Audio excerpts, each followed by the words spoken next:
Idolatry is at the root of all chaos, disorder, and sin. Idolatry is. That's why we talk about everything on this show from a biblical perspective. And people will be like, why is Whitlock doing that? You know, it's sports. Why is he mixing religion? You can't remove Christianity and Jesus Christ from truth, from the identification of truth. And so I'm going to walk you through today my theory, call it my conspiracy theory, call it whatever, on why the Baltimore Ravens walked away, canceled on Maxx Crosby. Everybody's speculating about it, but no one wants to evaluate it from a biblical perspective, from an idolatry perspective.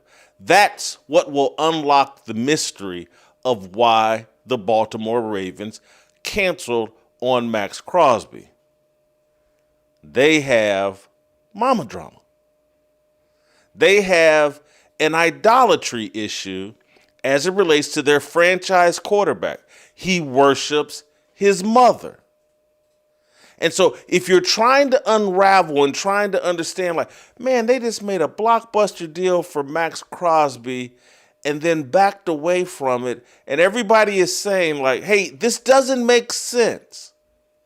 It's because you're not looking at things from the right perspective, or you don't have the balls to look at things from the right perspective, because there's so much worship of women prevalent in our society, so much worship of black women prevalent in our society, that you're not even allowed to ask the right questions.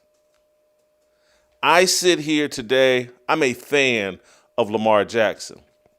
I sit here today and I'm very respectful of what Lamar Jackson's mother, I believe her name is Felicia Jones, what she sacrificed for Lamar Jackson. But his mother has decided to be his agent and or manager. And no one can question the sanity of that and the complications caused by Lamar Jackson's mother is his agent. What are her qualifications? You can't ask that question because she's a woman and she's a black woman. She's a different version of, wait for it, Erica Kirk. Erica Kirk is running around, parading around as the CEO of one of the most powerful political organizations in America. And we're not allowed to question it because she's a woman and she's a grieving widow. Donald Trump just gave her a position in the Department of Defense, the Academy, the Air Force Academy Advisors Board. We can't question it because she's a woman and she's a grieving widow. The worship of women is at the root of what's going on here with the Baltimore Ravens. I'm going to give you another example. On the Harmony Channel yesterday, I believe, Shamika and I had a discussion on the back end of the show about a young black boy that was captured on video beating a white boy that is sitting down, defenseless, offering no resistance. And the black boy is complaining that, hey, you said something about my mama. And I'm like, and these other kids are all sitting around laughing as this young black man in the red, he didn't strike this white boy once, half dozen, 8, 10 times, while the young white kid offered no resistance. His idolatry of his mother and this idolatrous culture that has been built of racial idolatry, worships his mother, worships his skin color, hates white people because of his worship of his own skin color. He turns violent, turns stupid, and he'll probably get away with this. But at some point, life and his idolatry, his worship of his mother, his worship of his skin color, his violence is going to land him dead or in jail. How does this connect to the Baltimore Ravens and Maxx Crosby? It connects very clearly. Lamar Jackson worships his mother. He has his mother in a position she's not qualified for. And I can hear many of you right now, what do you mean? Lamar Jackson signed a $260 million contract. Signing a contract is a relatively easy thing for big money. Signing a contract for big money is a relatively easy thing to do. There are certain parameters and guidelines. You have access to everybody else's contracts. You know what to demand. It's not hard. Anybody can do it. Working together with an NFL franchise to build a Super Bowl atmosphere, culture, and an organization, that takes some skill. That takes some maturity. That takes some objectivity. That takes an elimination of emotion and doing what's best for the team. Lamar Jackson's mother, as a mother, played the right role. His father died when he was 8. We don't know exactly how his father died. Years ago, Sports Illustrated and others reported his father died in a car accident. Now the perception is that his father died of a sudden heart attack. There's virtually nothing we really know about Lamar Jackson's background. We know that his father died and that his mother raised Lamar and I think 3 other siblings. 2 girls, 2 boys. But we know nothing about, I searched. I hunted like, hey, what was she doing before she became Lamar Jackson's agent, manager, advisor? What was her job before then? Can't find it. Allegedly, she was a college basketball player. I looked. Maybe I didn't look in the right places. You guys listening, you guys in the chat, any of my audience, help me find out. Where did she play college basketball at? Best I could find, it was a small college in Miami. But no one can name the college. Lamar Jackson's mother does no interviews. She's a complete and total mystery. Lamar Jackson, before getting drafted and early in his career, did virtually no interviews.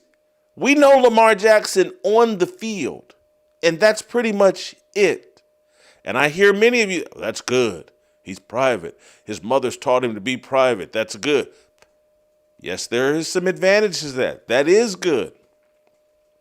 But when your team needs to work with you during the offseason so they can build an overall vision for how the organization is going to operate in 2026, in 2027, in 2028, what free agents are we going to sign? The tradition is the successful teams, the Patrick Mahomeses of the world, they have agents and they work with the franchise in a timely manner so that the Kansas City Chiefs can have an overall vision in partnership with their quarterback and what they have to pay their quarterback. The Baltimore Ravens don't have that. The Baltimore Ravens went into this offseason saying, Steve Bisciotti, the owner, calling out Lamar very subtly like, hey, man, we need this deal done, this contract extension with you done before the beginning of the new NFL league year and season. That was Wednesday. Deal didn't get done. And so if you're sitting here wondering why, hey, man, why did they get cold feet on Maxx Crosby? They don't have the top of their organization, Lamar Jackson, settled. They don't have the contract extension so they can build an overall vision for the entire franchise and what's going to flow beneath Lamar Jackson within this organization. They don't have it settled, and they made it crystal clear that they wanted it settled. I'm going to play you. Let's start with Steve Bisciotti. Let me get to the clips here. SOT number 5. He wants Lamar. Nope, not SOT number 5. Not SOT number 5. I think we want to start with Eric DaCosta. Hold it. Why am I confused here?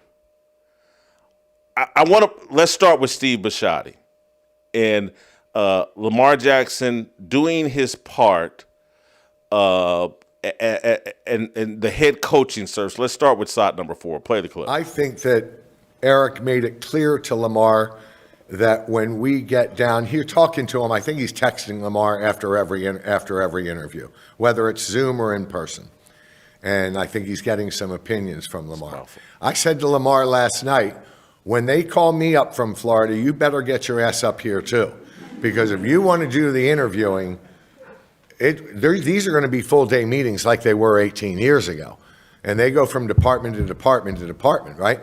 So I said to Lamar, you can jump on my plane or find another way to get up there. But if you're that interested, then we're going to get a schedule. He's going to call me up. He's going to offer you the same luxury. And I said, I hope you take it. And he said, yes, sir, I think I will. So we'll find out. So I just had it mislabeled here. Anyway, that's Steve Bisciotti putting pressure on him about calling Lamar's bluff. Hey, come work with us on this head coaching deal. Don't just sit down in Florida. If you want to be a part of a championship organization, if you want to help us win a Super Bowl, and you want some say-so on what's coming up, I'm calling your bluff. Come participate.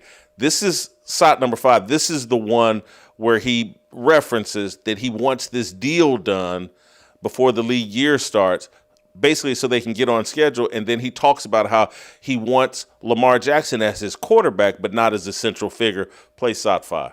Steve, do you sense an urgency from Lamar to sign another extension? And are you 100% sold that you want him to be the central figure in the organization for the foreseeable future? I want him to be my quarterback.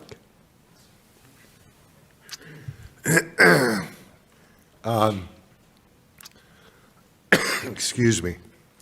I want him to be my quarterback. I told him his extension was, we had some mechanism to keep him in place last year that we don't, or 3 years ago, that we don't necessarily have now.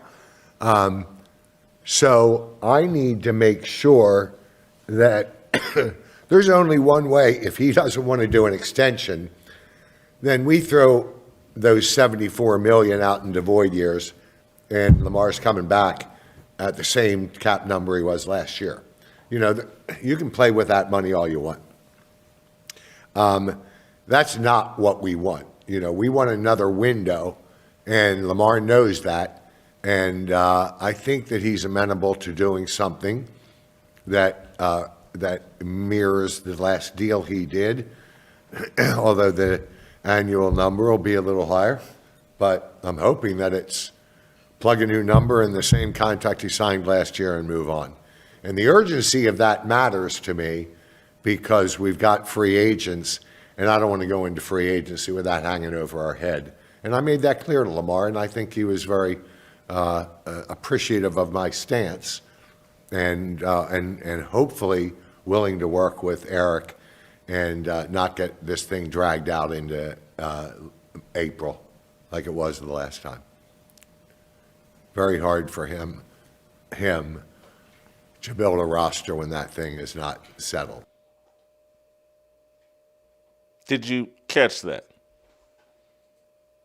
It's hard to operate if we don't have things settled with Lamar Jackson. We hope that we can just plug in bigger numbers to his last contract and move on so we can execute an overall vision. This is what every other franchise quarterback of note has done with their organization routinely in this salary cap, massive bonuses, quarterbacks making 30, 40, 50, 60 million dollars a year. This is what organizations do. They can't do it because Lamar Jackson has his mother as his agent, and we can't talk about it because she's a black mother, she's a black queen, she's a single mama, she's a heroic figure. We can't talk about it because of all those things, because of the idolatry that we have around women and black women in particular. You can't criticize them. You can't question them. You can't say, hey, play your position. Your mama.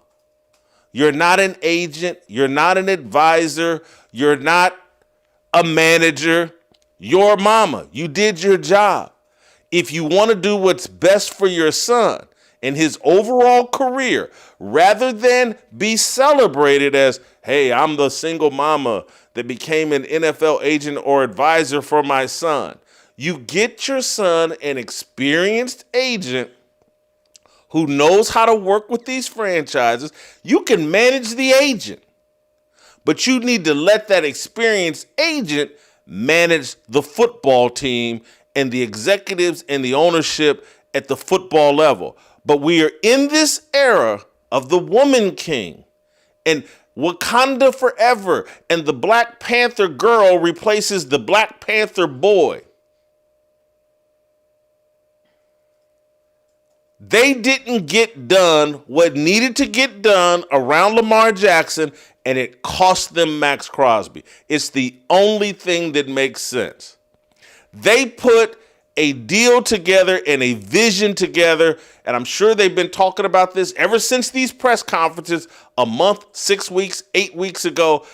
Lamar, we're trying to execute a whole deal here. We need this contract settled. We're going to get you Maxx Crosby, and maybe we're going to get you Trey Hendrickson as well. But we have to get your deal done first so that we can execute with a clear vision and a clear plan that everybody's on board with. Didn't happen because his mama's his agent, and she's a mystery woman who doesn't talk very often, who I'm sure is so insecure about what she's doing that she's hesitant to talk. And I mean, let's keep it 1,000%. Lamar Jackson's mother, I'm sure, is like the overwhelming majority of black women in America. They think they're at war with the white man. And every chance they get to show up the white man or men in general, they take full advantage. And if you've ever wondered why, like, man, all these black athletes, half of them get white agents or Jewish agents. How come they don't all get black agents? Because here's what happens with a lot of black agents. They think they're at war with white men, and they will advise their clients, hey, Le'Veon Bell, sit out the whole year. Pass up $15 million, Le'Veon, that you'll never, because as black men, we're going to prove that we're willing to stand up to the Rooney family. This is nonstop. They think they're at war with the very people that built this league, own these teams, and pay these young men millions upon millions of dollars. They think they're at war with them.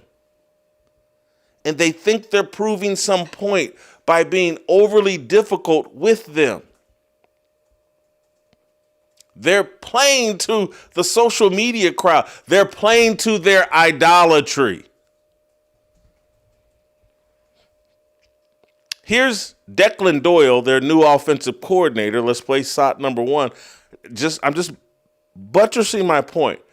They're trying to communicate to Lamar that, hey, man, you're 8-9 years into this. You haven't won a Super Bowl. We need you all in.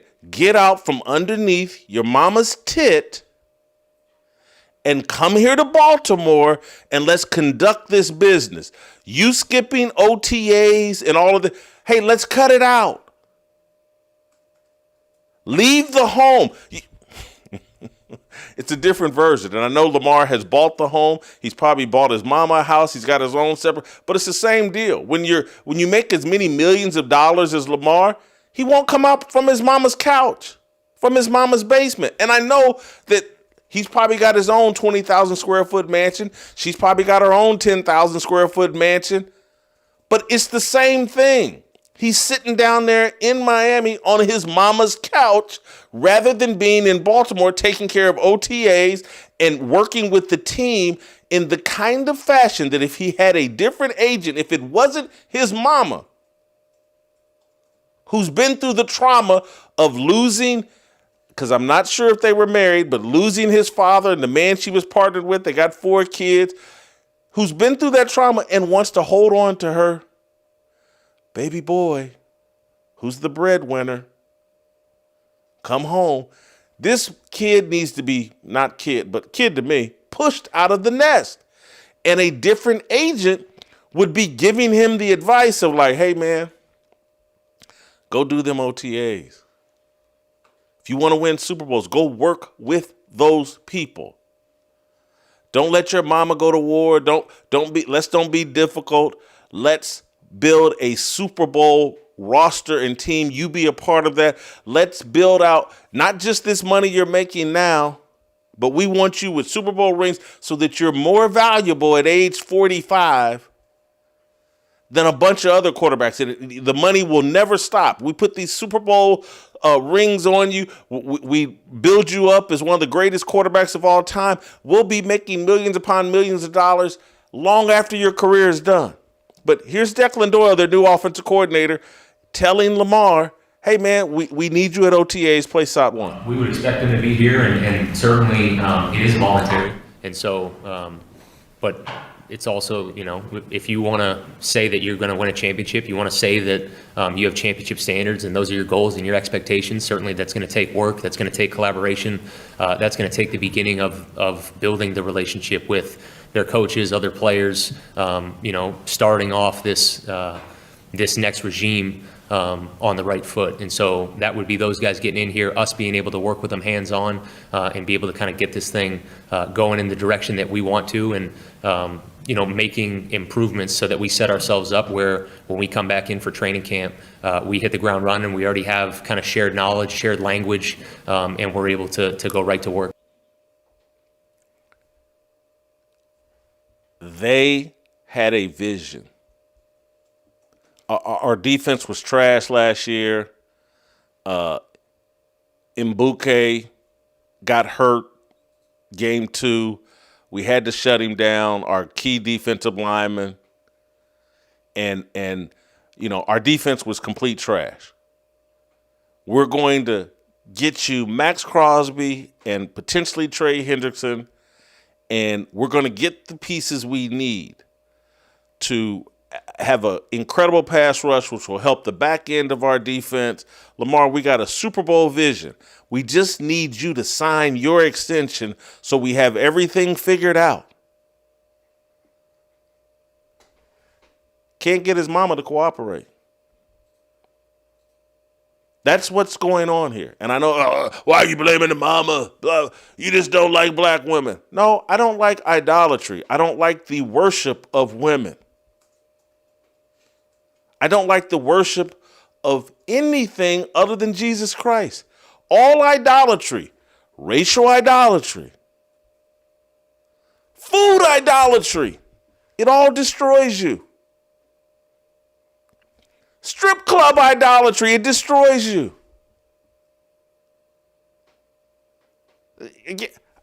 I struggle with idolatry. So does Lamar Jackson. Worships his mama. Too many of these young black boys have been trained to worship their mothers and to think there's this incredible debt. And we do owe them a debt. We should take care of them in their old age. But this whole, hey, let me give my mama a career pretending to be my advisor and manager and agent. No, that's doing way too much. You've got her in a role she has not earned.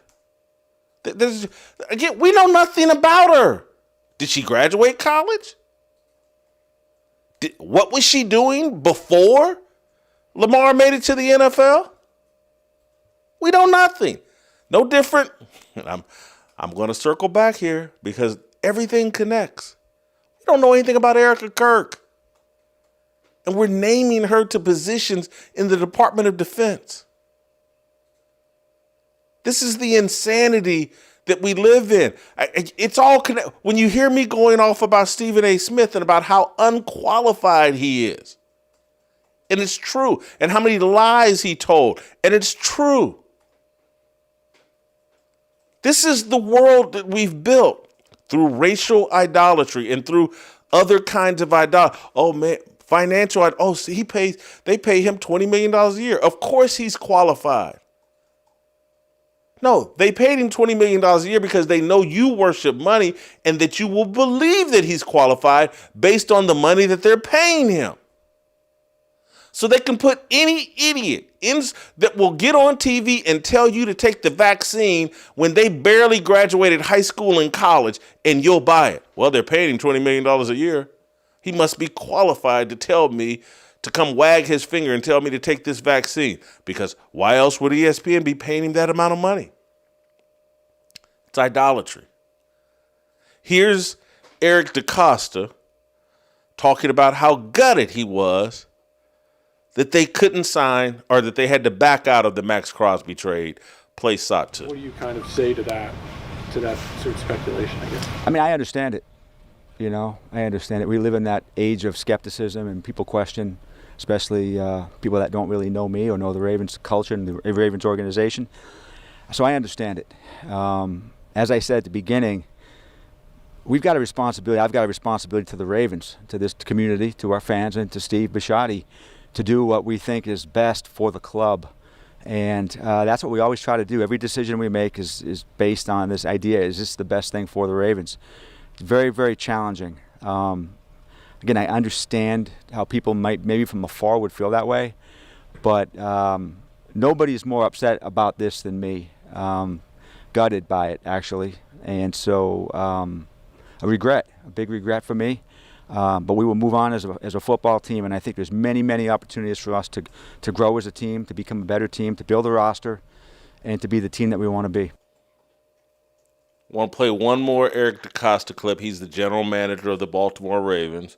This is him talking about how they wanted to pair Maxx Crosby and Trey Hendrickson. In terms of Trey, I think we came to a point probably after we lost Tyler, where, as we're trying to find the best way for us to get better as a football team,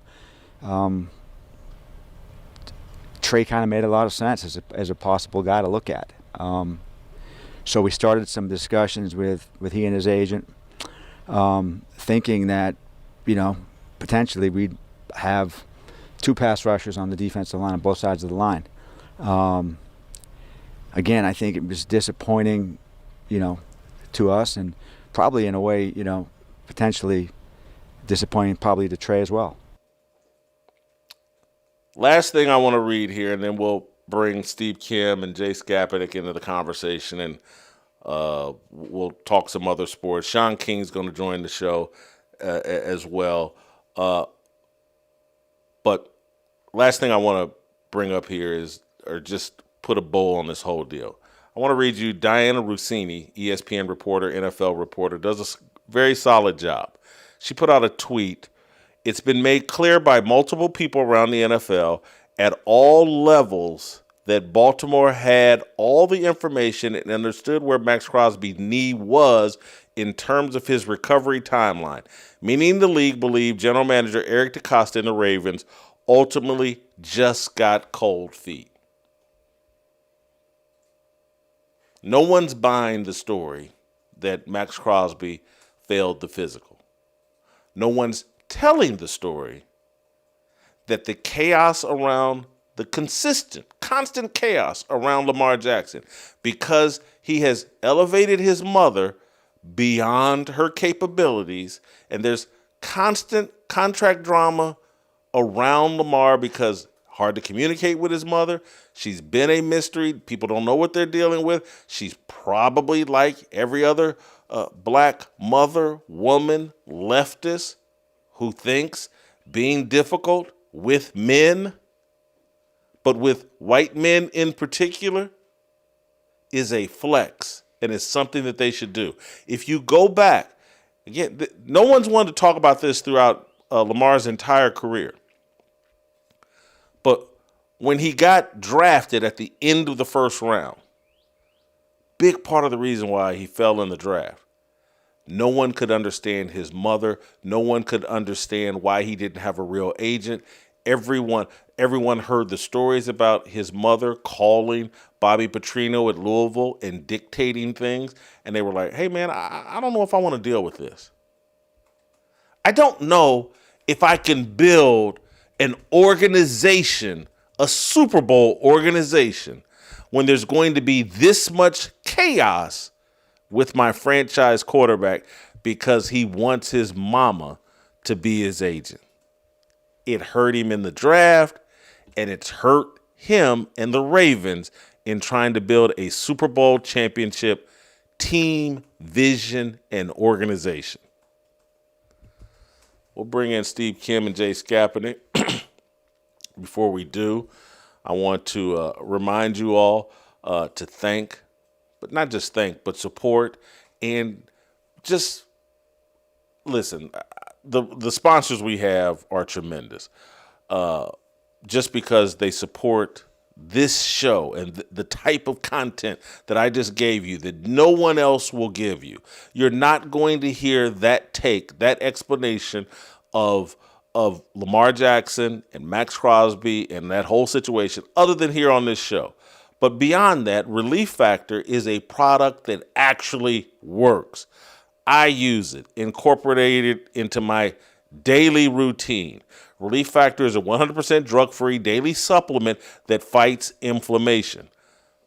Those of you that love to work out, those of you that are getting old and you're dealing with the aches and pains created by inflammation and you think there's no solution other than drugs, there are other things you should explore, Relief Factor being at the top of that list. They have a 3-week quick start program that's just $19.95.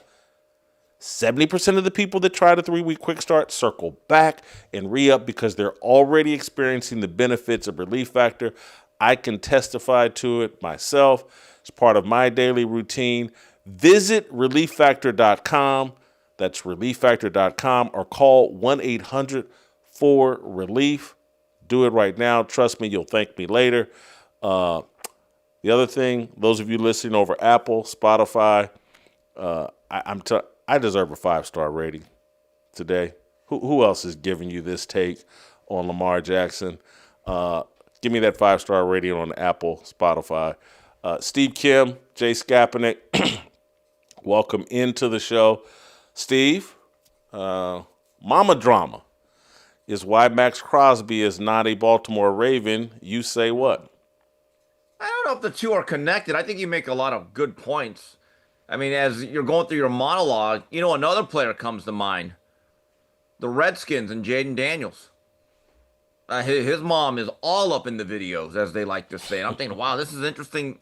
And I almost see a dynamic that I see in boxing when fathers become not only the trainer, now they're managing, and they are becoming a bigger and bigger, I don't want to say issue, but a bigger factor in their son's career, far beyond just getting them to the gym and working them out.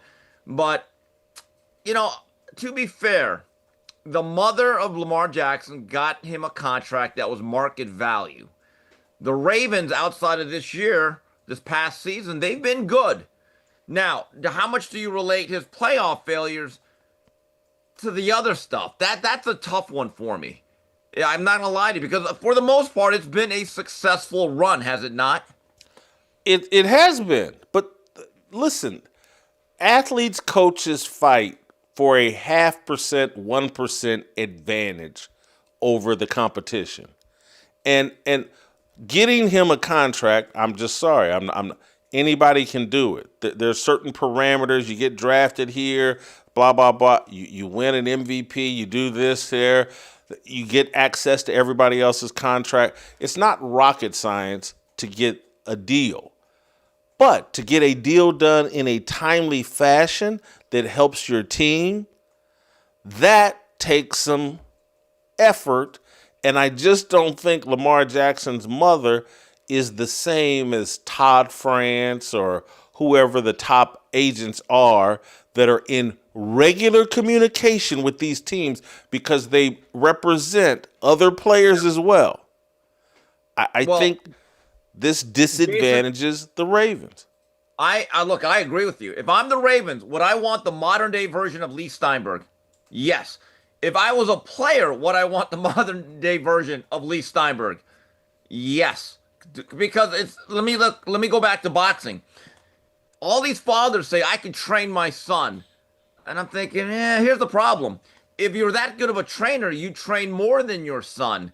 And I look back at all the father trainer sons that were infamous or famous or had any type of success.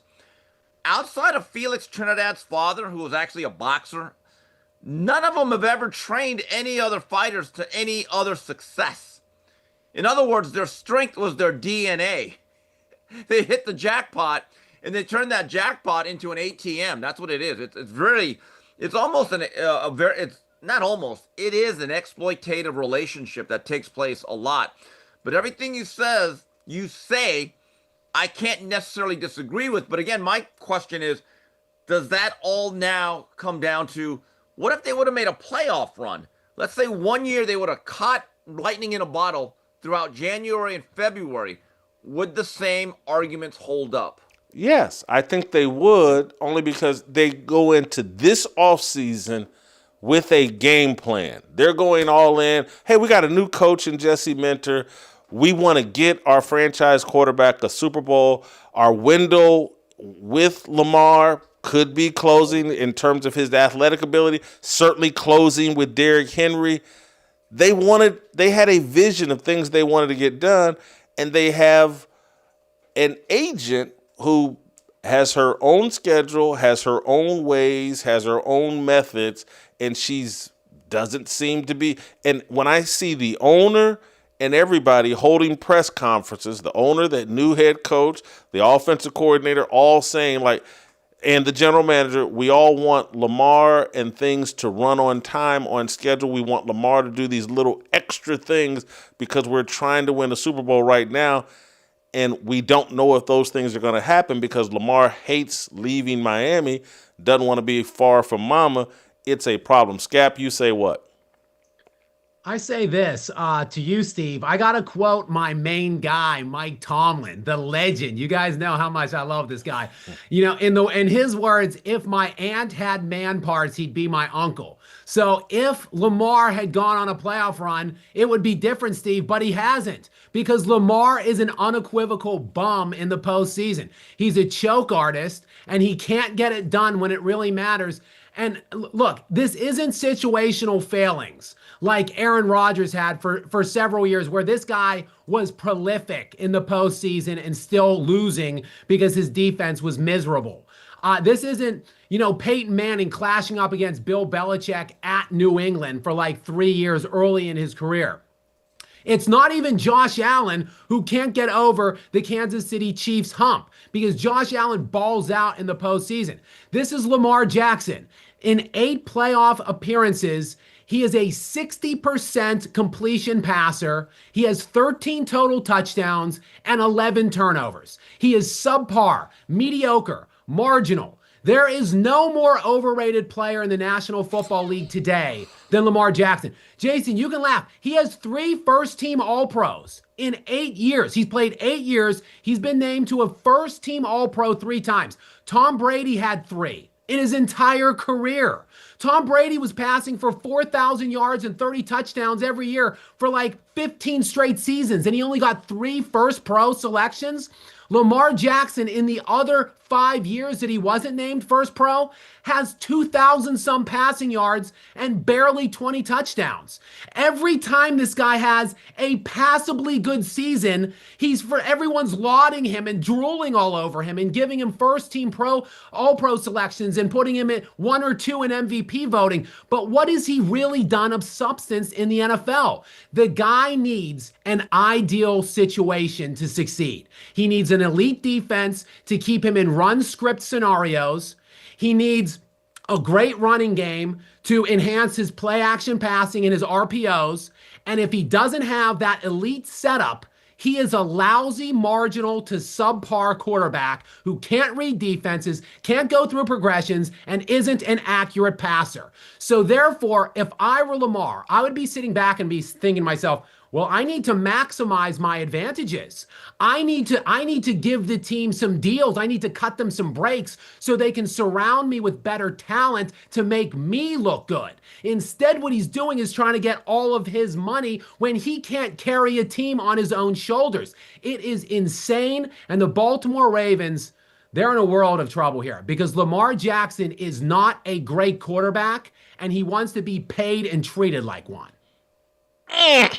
I can't agree with all of that, but I like the context and the setup that you gave of like, in your view, here's the situation, and this is why he needs to get on board with Steve Bisciotti, Eric DeCosta, and Jesse Minter, and he's not doing that. And I think, Steve, if he had a real football agent, rather than, hey, my mother played college basketball at some school I don't know anything about, and she threw the football with me in the front yard, therefore she's qualified to be my agent. That just doesn't cut the mustard, particularly at the rate of pay that they're giving Lamar Jackson.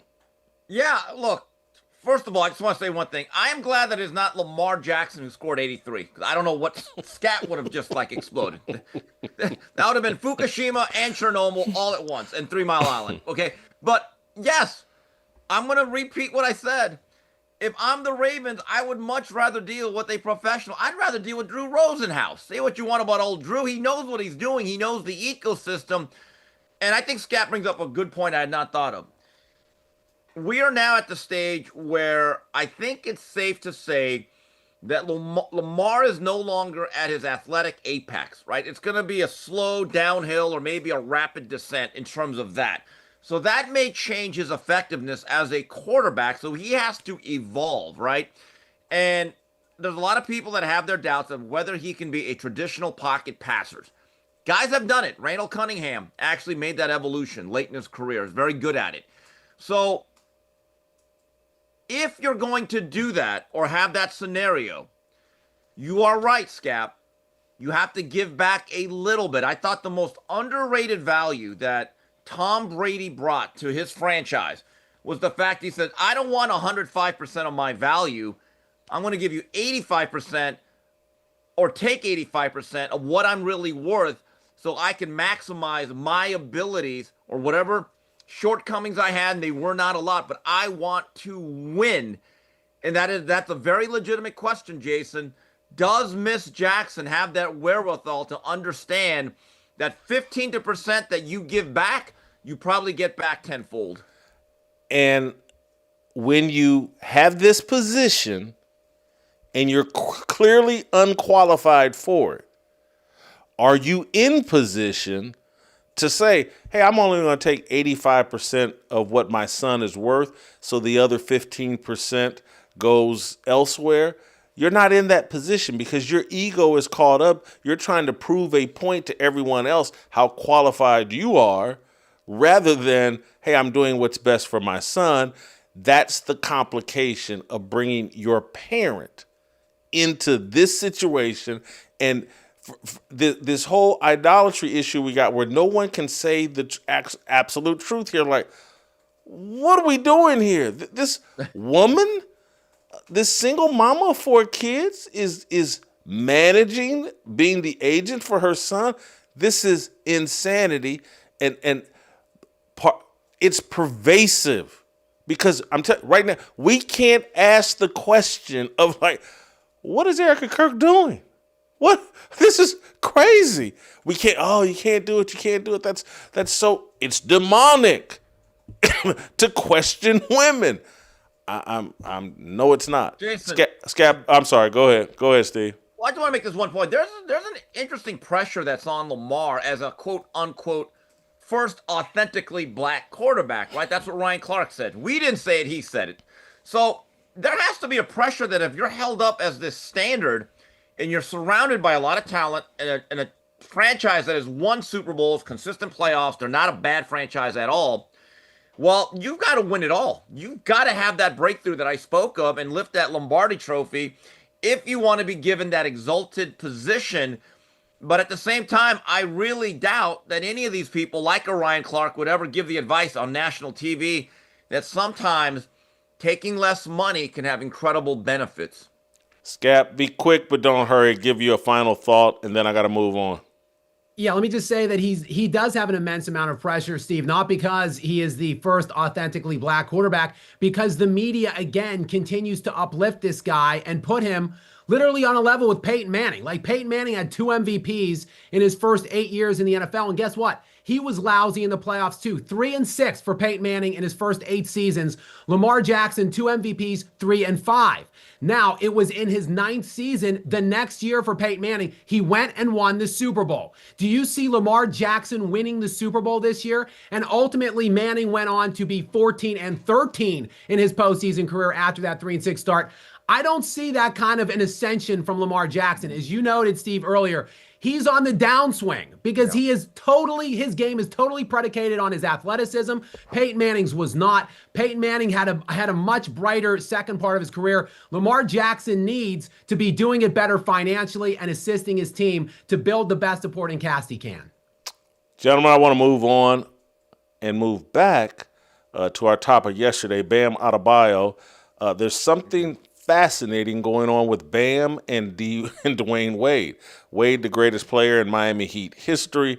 Bam, the guy that just scored 83 points in an NBA game. Before that game, D. Wade had made a comment about there being no buzz in Miami. Let's play SOT 7. There's this. I'm on the other side. The city needs to be woken up. It's not alive no more. You know, when we was here, bro, it was buzzing in these streets. We've been here the last couple of days. There ain't nothing buzzing outside. And nothing at all. I had to go home early. Bro, I'm leaving too. I thought I was about to stay here. I'm getting out of here. There's no energy here. Yeah. And this city deserves and needs a person that can bring that energy here and take it over. No one's here. He would take it over. From that standpoint of that buzz and that energy. When he came, it changed the entire, the culture here shifted. When Brian and them came, so I felt it alive and I felt it buzzing.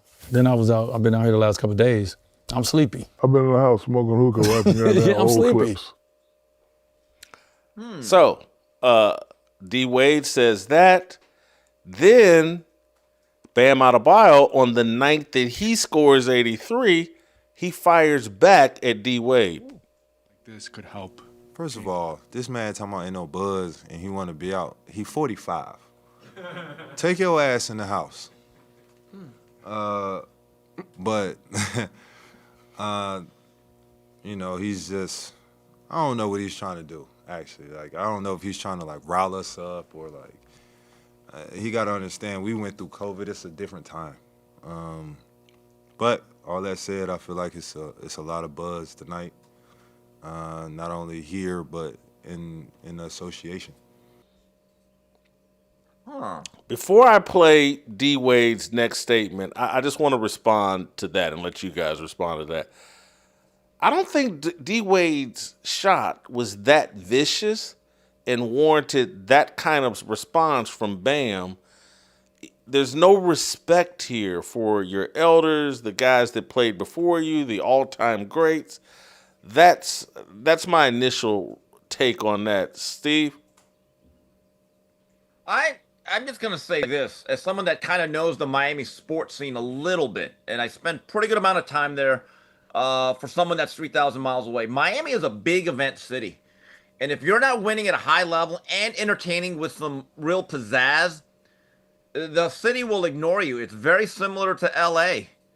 Honestly, you can win, but if you're kind of boring and you're not really elite, you can be forgotten about. And when I think of the Miami Heat, the 2 times they really had buzz, and it was a legitimate buzz nationally because we felt it out here, was when Shaq first came after the 2004 season, and then when it was the Heatles, when LeBron came. So all Dwyane Wade is saying is that the excitement that I felt that he experienced as a player when we really were the hottest ticket in town simply is not there. And I just thought, take your ass back and, hey, Bam, you had a great night, but let me just tell you something about D. Wade.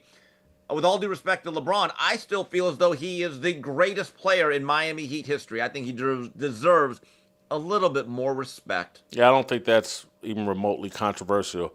Scap, your reaction to his comments, and do you think that perhaps D. Wade's comments ignited the Heat to do that little gimmick once they saw Bam had it going? Did it play any role of them, hey, let's get the guy 83 points, let's create some buzz in this city?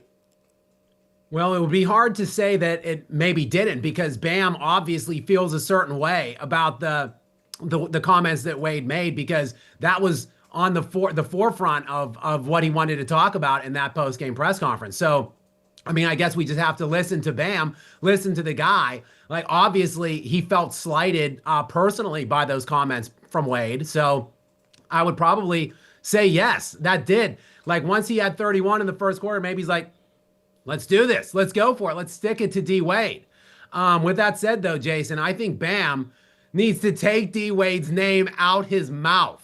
Like, show some damn respect to the great Dwyane Wade, a guy who unfortunately is maybe going to be remembered to some degree as like a LeBron James flunky and stooge who colluded and brought LeBron in and sacrificed his own role on that team to help LeBron win 2 of his 4 career championships. But I think of Dwyane Wade in the pre-LeBron era, where Wade was a top 3 player league-wide for like 3-4 years on both sides of the ball. He turned in one of the great finals performances of this century. Like, take the Michael Jordan 90s runs out, like 2000 to now, that 2006 finals where it was just him and Shaq against the Mavericks, where the Heat went down 0-2 in that series, and then Wade went absolutely ballistic. Like, one of the best finals of this century. That's who Dwyane freaking Wade is. So maybe Bam Adebayo should put some respect on that guy's name. Here's D. Wade doubling down that, like, hey, man, the Heat have a standard. Let's play SOT 10. Disrespect. It's standard. It's standard. Yes. It's standards. Yes. And if the Miami Heat don't want me to have standards on the players, that's on them. I will have it.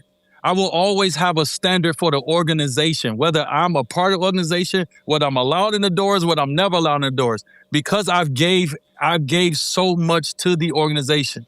I have a lot less millions in my account for the organization. I have a lot less stats on the board because I gave up what was individual for what was pushed on us as a standard, as a culture, and what we about. Ultimately, when you know it's coming from one of your OGs, just like I called Bam when he was struggling this year, just like I gave him that vote of confidence to get his ass back on track, just like UD called him as well. We in those moments of celebratory moments, and we also in those moments when you need to pick it up and our team need to pick it up and we need more. That's who we are. That's the culture barrier that we hold. And so it's going to come in positivity, and it's also going to come in moments that you're going to be like, I ain't like that. It's nothing personal.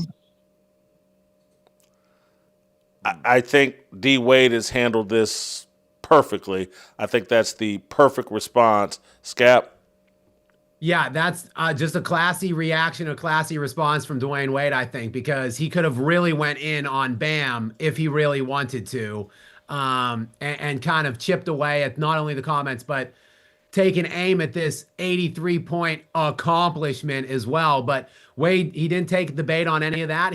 And I think everything he said is just spot on. Like this guy, he sacrificed a lot for the Heat to get to bring them 3 championships in his tenure. I mean, a lot of people don't really view Dwyane Wade as a 3-time NBA champion, but he is just that. And they haven't won anything since D Wade departed. So I think he's earned the right. As the best player in franchise history, I have to agree with you and Steve on that. He's earned the right. He has a lifetime allowance or permission to be critical of this team when he sees fit to be critical of them. Steve? So I look at the Miami Heat hierarchy. Bam Adebayo had a historic night, no matter what we think about it. It'll be remembered. But when I think of the Miami Heat and I think of their Mount Rushmore, it has to be Dwyane Wade. So I look at the other three guys. It'd be what? Alonzo Mourning? Yes. Okay. Hate to say it, Scap. Just LeBron? Yes.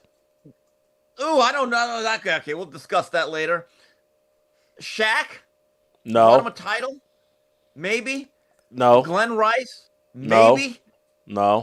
Steve Smith was part of their first good core. No. But see, here's the name we're not saying. Bam Adebayo.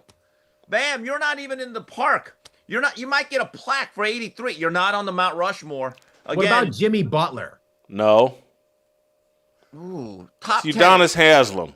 And I know he Okay. only averaged 7-8 points a game, but it would be Udonis Haslem. He was with the team Right. for 30 years. We are talking about the greatest, most impactful player in franchise history. And all he is saying is, guys, be better. I brought 3 trophies. Until Bam has a trophy to his name with the Larry O'Brien engraved right there, all he is saying is, let's have a high standard. There's nothing wrong with that.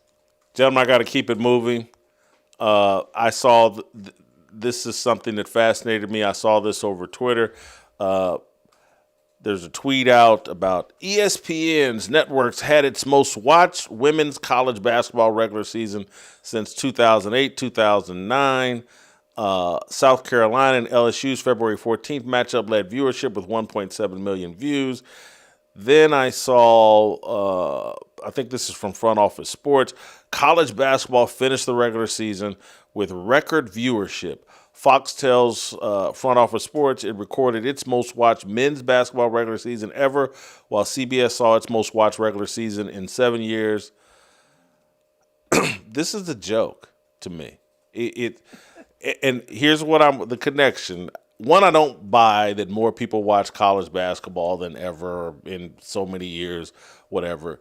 It's this new Nielsen system that produced record ratings for every sport, it seems, except for one event that no one wants to talk about, and that's the Super Bowl and the halftime Super Bowl. Jay-Z made a horrendous decision putting Bad Bunny on at Super Bowl halftime. Their ratings, the Super Bowl ratings, dipped. Every other sport, since they've come up with this new system of counting viewers, padding the viewer stats, having record ratings, the Super Bowl with Bad Bunny goes in the tank. It just speaks to me of how bad the Super Bowl was as a game and how bad the decision to partner with Bad Bunny was. If we still practiced capitalism, Steve, Jay-Z would be fired today. Well, if you believe those numbers, what did Benjamin Franklin once say? There's lies, damn lies, and statistics. But you're right. The way they're doing this whole rate Nielsen thing is different. But this seems to be the biggest cooking of books since Enron. I don't believe it. Now, it's hard for me to say, Jason, because I've watched the exact same amount of women's college basketball as I always have, which is to say none. So, but here's the metric that I use.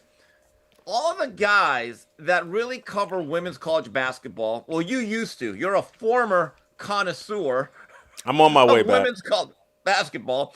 But like John the Liquidator, Ben Daniels, keep the vision. Want to give him credit. He does a lot of like women's basketball. You know what? The only women's basketball they're talking about in the last 4 months, because I watch their videos regularly, the WNBA Players Association negotiation. They're not actually talking about the games, college or pro. And I find that fascinating because it's still the pipeline. Again, lies, damn lies, and statistics. Jay-Z should be fired. Deal with that, Scap, and then we'll talk a little bit more about the college basketball deal. Yeah, I mean, obviously, I think it's going to go down as probably the worst halftime show in recorded history. I had it on. I wasn't really listening to it. Not that it would have done me any good to listen to it anyway, because it wasn't in English, so I wouldn't have been able to understand it anyway. But the whole thing, it was just so farcical. And really, quite frankly, look, maybe I live in a bubble, but I don't know anyone personally in my life that celebrated that halftime show or thought that it was an enjoyable show in any way, shape, or form. So I don't. It's just insane to me, and because guys, it's so easy. Like Roger Goodell, you are literally have one of the easiest jobs in the world. Like I think you can get practically anybody to run the NFL effectively and make the easiest decisions of the lowest of hanging fruits. And this moron just keeps going about making these insane decisions that literally spite his entire fan base. This obviously one of the primary exhibits of that. It's just so easy to not screw this thing up, and he can't get out of his own way. So yes, I'm with you, Jason. Anyone involved or that can be credited to that decision obviously needs to go. As to these ratings, absolutely cooked. Like these books are so cooked. I don't believe literally none of those tweets that you just featured there. I don't believe any of them. Like me personally, as a big look, I used to watch a lot of college basketball. I haven't watched I've watched 2 games this year, I think. And it's basically been the way I've been trending in the last 5 years or so. And again, everyone I know who is essentially, I really only associate with huge sports fans in my life. Like all my entire circle and friend base, huge sports fans who also used to watch tons of college basketball, who also all now watch no college basketball. So who are these people that is watching all this college basketball, I wonder? Finally, guys, and we'll just do this quickly. Caitlin Clark was back in action, and I have to acknowledge, and I'm just doing this so Steve can take pot shots at me, but I have to acknowledge I was fascinated. Caitlin Clark was back. She hit 4 or 5 from 3 points, 17 points, 12 assists. Team USA versus Senegal.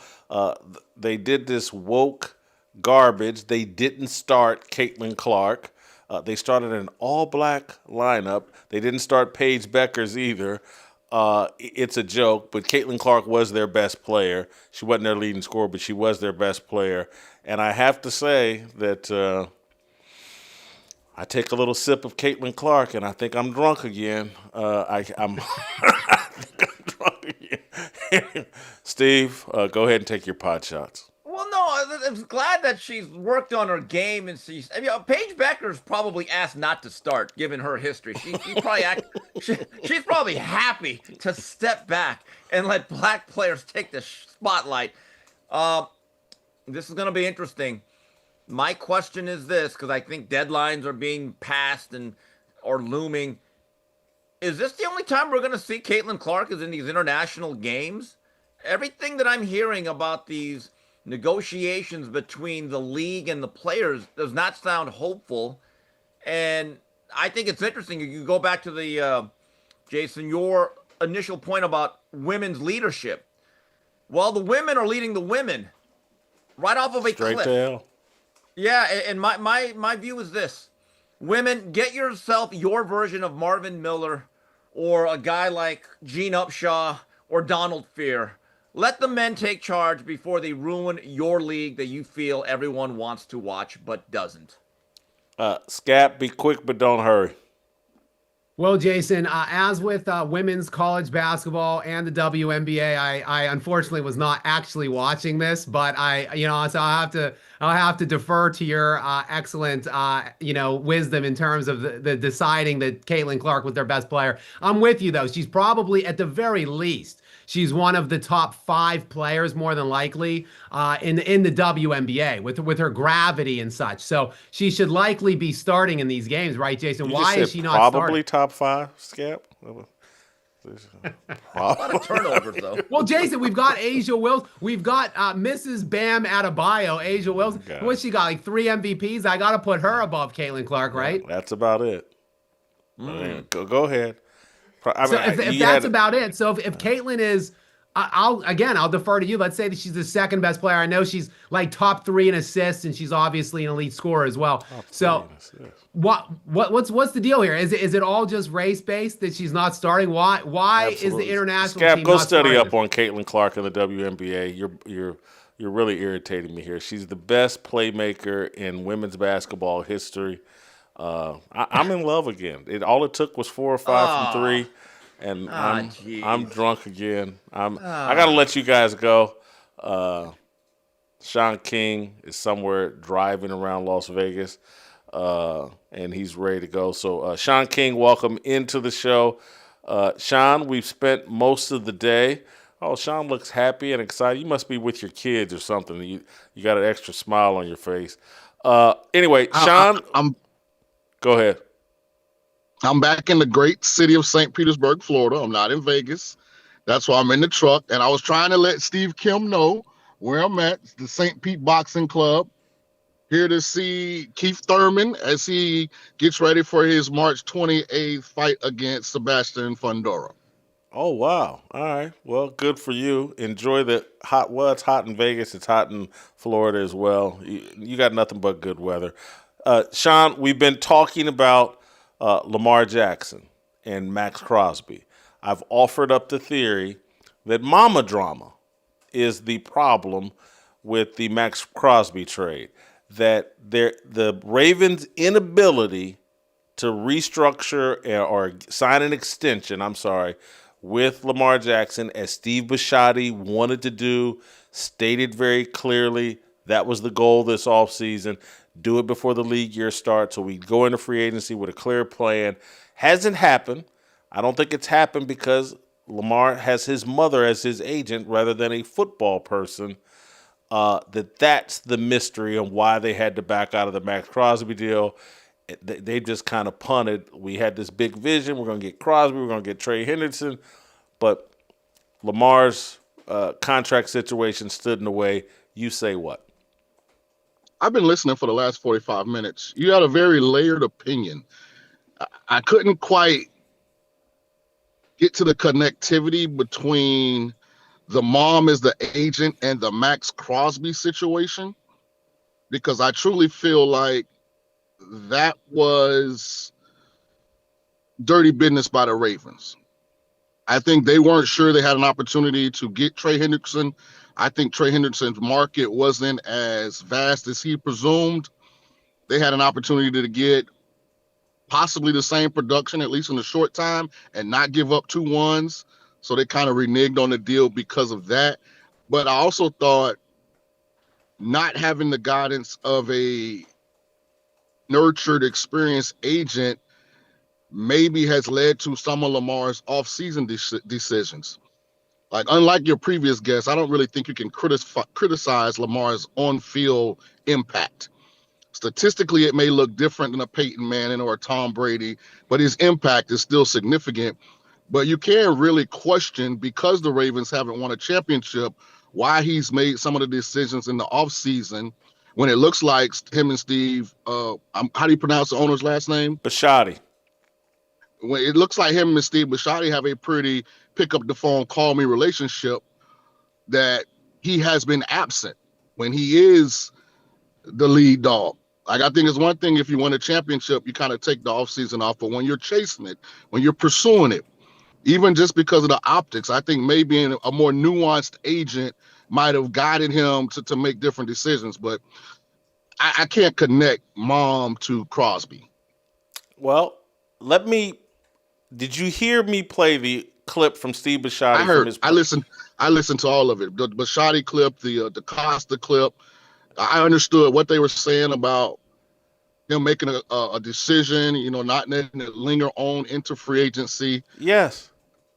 So, I just think the cap number is so similar between Crosby and Hendrickson. It couldn't have been the money. Why wouldn't you want both if you thought you could get them? You would want both. You put together a plan, and when there's no deal with Lamar done on the time frame that the owner said was necessary for us to maximize this offseason. Everything Bisciotti has said, everything Eric DaCosta has said, Declan Doyle, the new offensive coordinator. Everything's been a pressure, a subtle campaign of like, hey, Lamar, we need you more connected to us here during the offseason, more accountable, and we need things done in a timely fashion.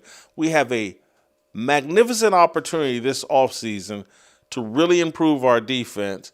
And you got the general manager saying we wanted Trey Hendrickson and Maxx Crosby. And the piece that didn't get solved was Lamar. And so they punted on Crosby and said, we'll go a cheaper route. And I think, I didn't say this at the top, but I'll say it now. I think they're like, man, we're going to give it one last go this season. And if it doesn't work, we may have to move on from Lamar. I just think the criticism of Lamar Jackson, at least from where I sit, again, the offseason stuff is justified. Like, to me, you got to be there, especially because it's not like this is a prolific, like, greatest show on turf, like Kurt Warner, the Torrey Holt, and Isaac Bruce offense. This is an offense, even when it's at its peak, can be inconsistent when it comes to throwing the football. But I don't want to isolate Lamar and the time frame with the contract because it's not something specific to him. I mean, we see that around the league. It happens every year. The franchise quarterbacks, Patrick Mahomes, has difficulty getting things done in a timely fashion for the Chiefs to operate. That's not the case. Tom Brady was always working with Robert Kraft and the Patriots. When you're that type of quarterback, it seems routine that things get done in a timely fashion because you're the head of the snake. Everything rolls downhill from you.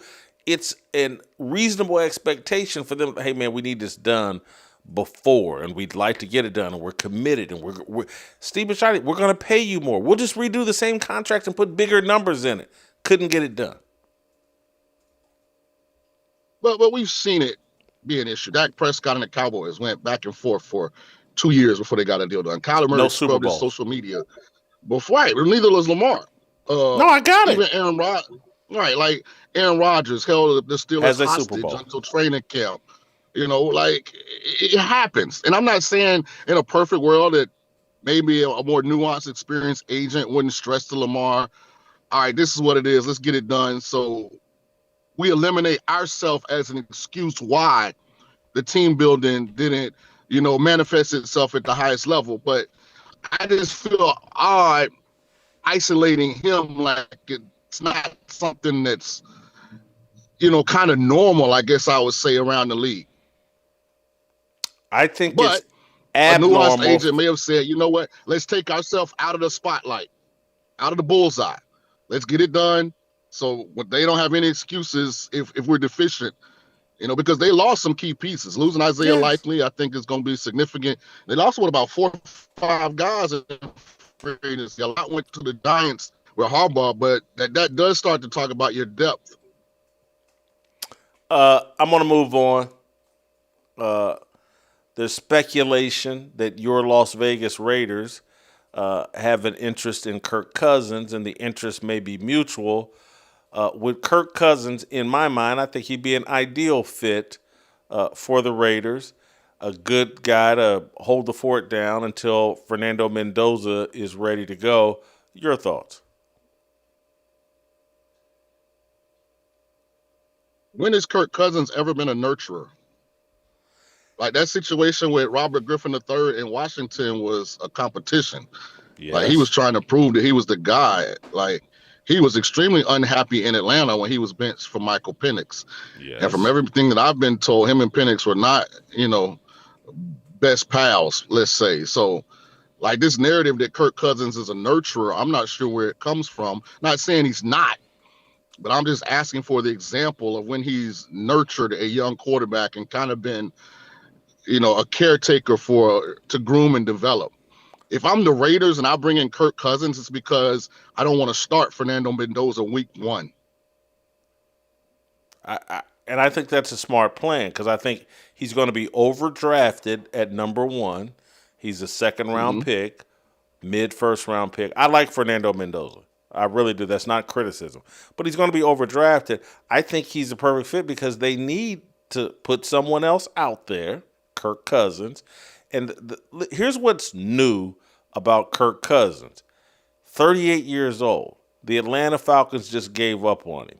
He's in a totally different time than when he's in Washington and you're a 4th, 5th round pick. Yeah, you come in like, hey, I'm going to prove that I'm a starting quarterback. I want this money. I want to be the starter. I got no problem with it. When you sign with Atlanta for all that guaranteed money, it's like, hey, I'm the starting quarterback. What are you guys doing bringing in Michael Penix? You gave me all this money. You committed to me.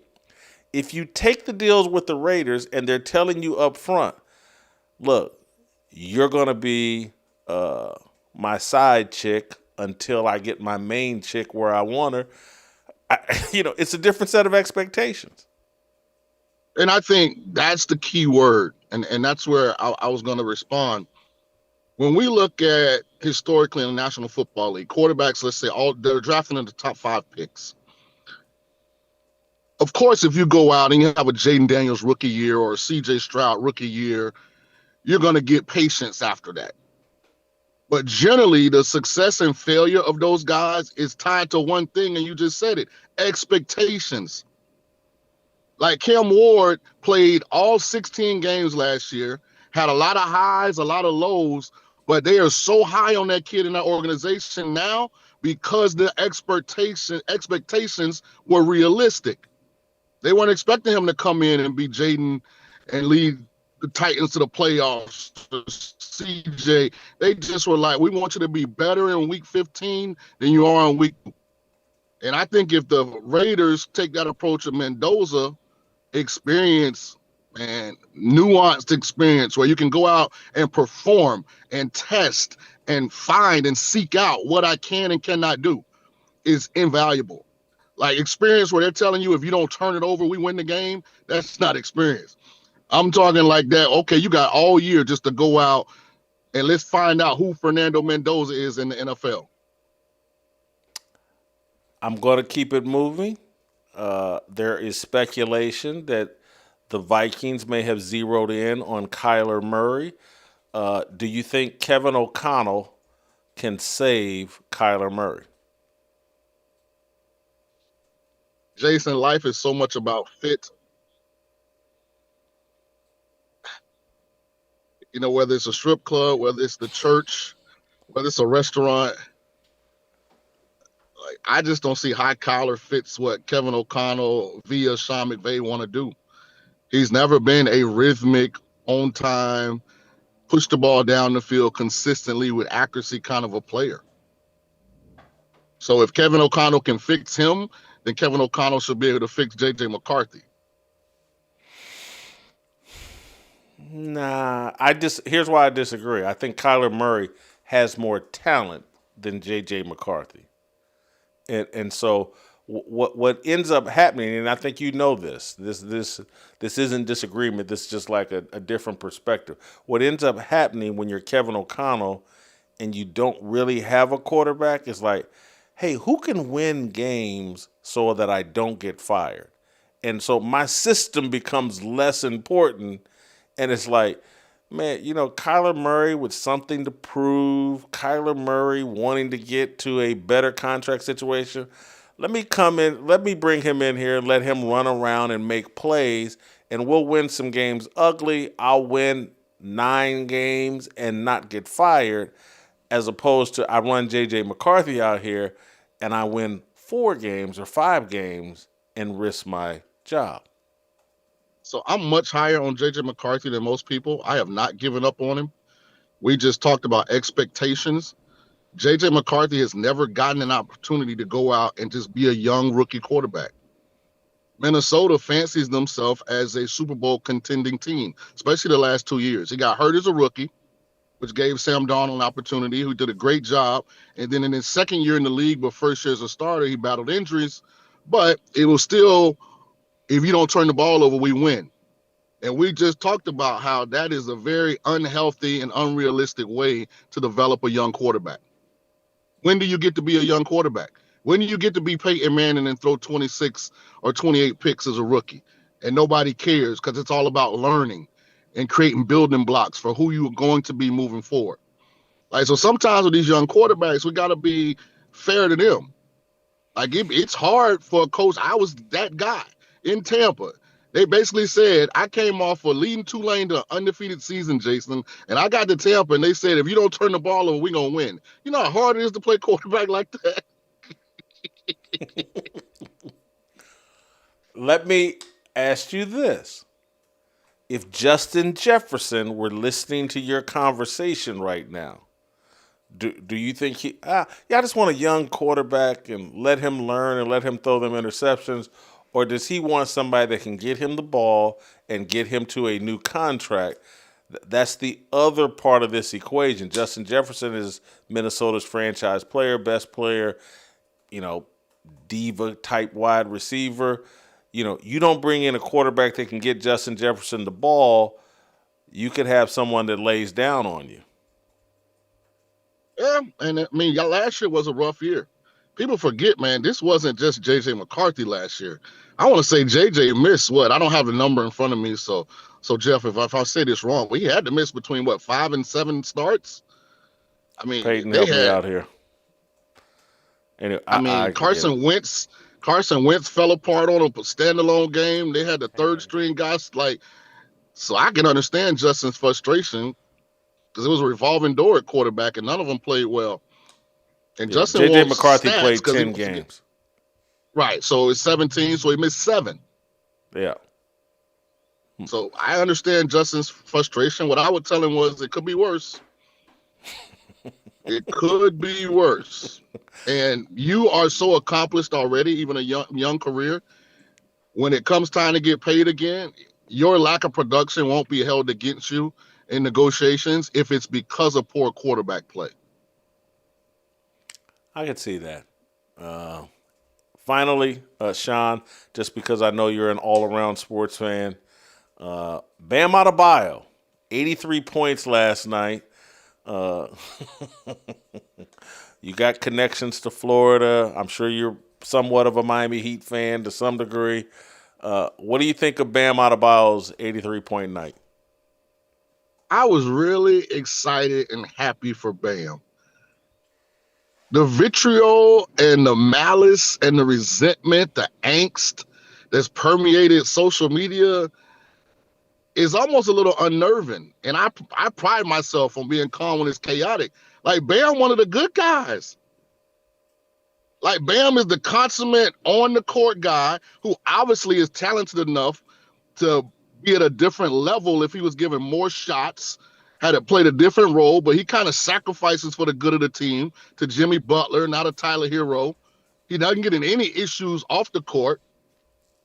I mean, have you ever seen Bam do anything disrespectful or anything? Yes. If he was your son, that would make Yes. Okay, I missed it. What did he do? He just broke Kobe's 81-point Come on, man. night Kobe, deal. okay, listen, He just listen, diminished listen, it. That's very disrespectful. Listen. If somebody's gonna do it, I'm glad it was a guy like him, man. It was bound to happen, especially because the bottom of the NBA is so terrible. Like, they were playing the Wizards. Don't forget this. The Wizards that traded for Trey Young and Anthony Davis, who probably won't play a combined total 5 games for them in life. So, I mean, think about what they're trotting out. Think about what they gave up. I got it. For Trey Young and Anthony. Right. So, that shouldn't surprise you. They beat up a college team of 20-year-olds. I get it. But you talk about morals, you talk about Christian values, you talk about athletes like caring and representing themselves the right way. Bam is the epitome of that.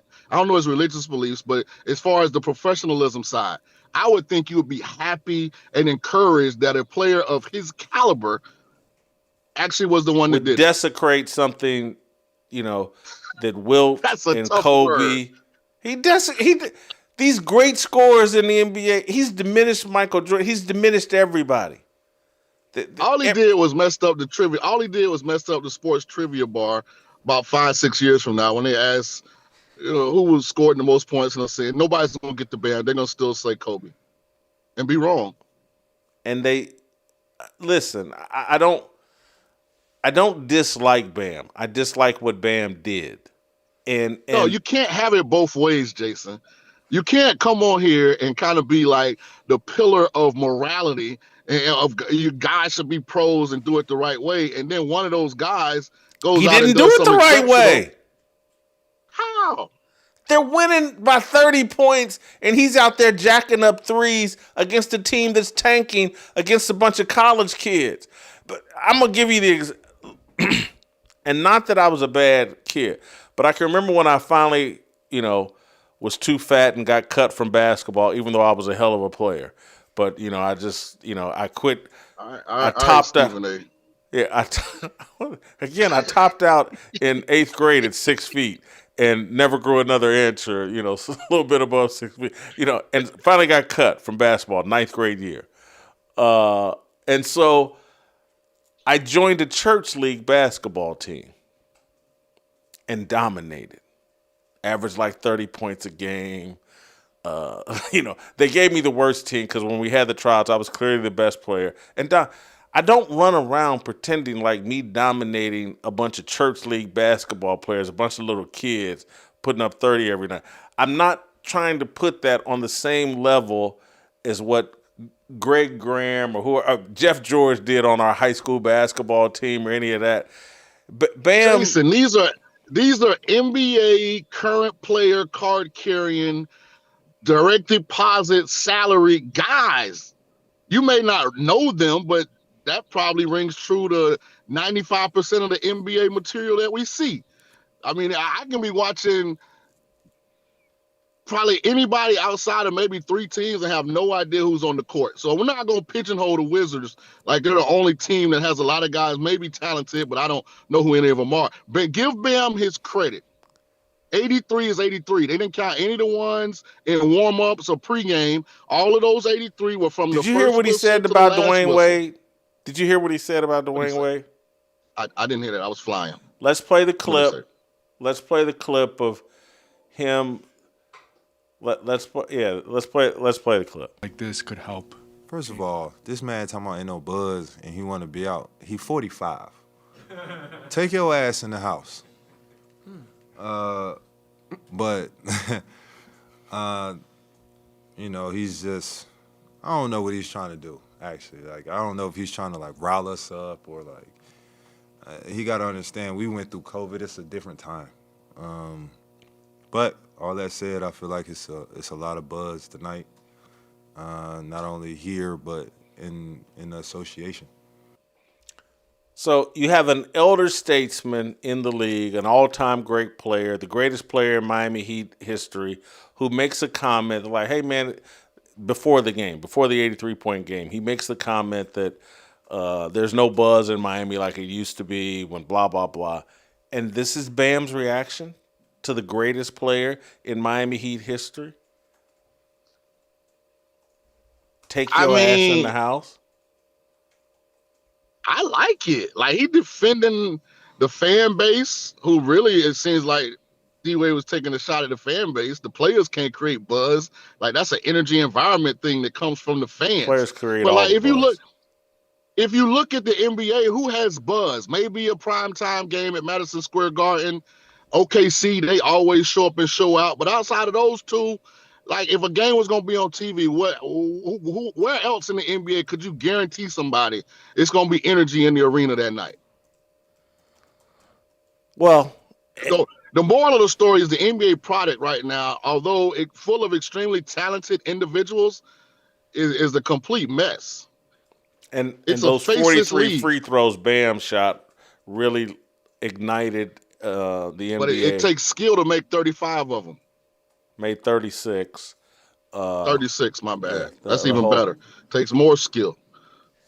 I got to go, Shaun. All right, man. Always good spending time with you, dog. Let me go ahead and see if what my boy Keith Thurman look like. If you can make it to Vegas, let me know. It'll be a big fight. Thank you, Shaun. Great job as always. Give me 1 minute. We'll be on the Harmony channel with TJ Moe and Virgil Walker.